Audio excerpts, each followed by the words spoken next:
तालुक्यातील कुंभोज इथं मोहरम सणाला उत्साही वातावरणाची सुरुवात झाली। गावात ढोल ताशाच्या निनादात आणि सामूहिक श्रद्धेच्या वातावरणात 25हून अधिक पीर पंजांची पारंपरिक आणि विधिवत प्रतिष्ठापना करण्यात आली। मोहरमचा उत्सव इतर हिंदू मुस्लिम ऐक्याचं प्रतीक म्हणून ओळखलं जातं।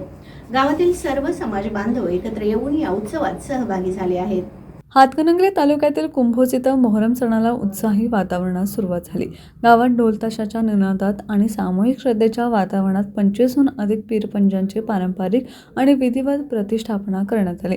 मोहरमचा उत्सव इथं हिंदू मुस्लिम ऐक्याचं प्रतीक म्हणून ओळखला जातो। गावातील सर्व समाज बांधव एकत्र येऊन या उत्सवात सहभागी होतात। सायंकाळी गावातील सर्व पंजे हजरत शाह खत्ताल हुसेन दर्ग्यात आले। त्यांनी बाबांच्या समाधीचं दर्शन घेतलं।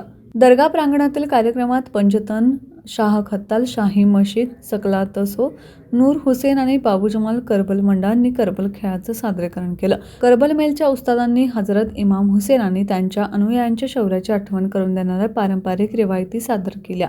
गुरुवारी पंजेभेट, शनिवारी खत्तल रात्र आणि खाई फोडण्याचा कार्यक्रम, रविवारी आदिनाथ चौकातील शाही मशिदीत करबल आणि पुरुष खेळाचा कार्यक्रम, नंतर विसर्जन मिरवणूक होईल।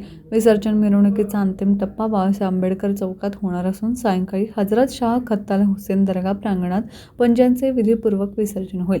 यावेळी चांद मुजावर, हारून मुजावर, शकरुद्दीन मुल्ला, मुबारक मुल्ला, गफर सुतार, राजू सुतार, सूरज हराळे, सुनील डोने, राजकुमार अली, गौस सुतार, असलम पठाण, इम्रान नदाफ, राहुल माळी आदी कार्यकर्ते उपस्थित होते।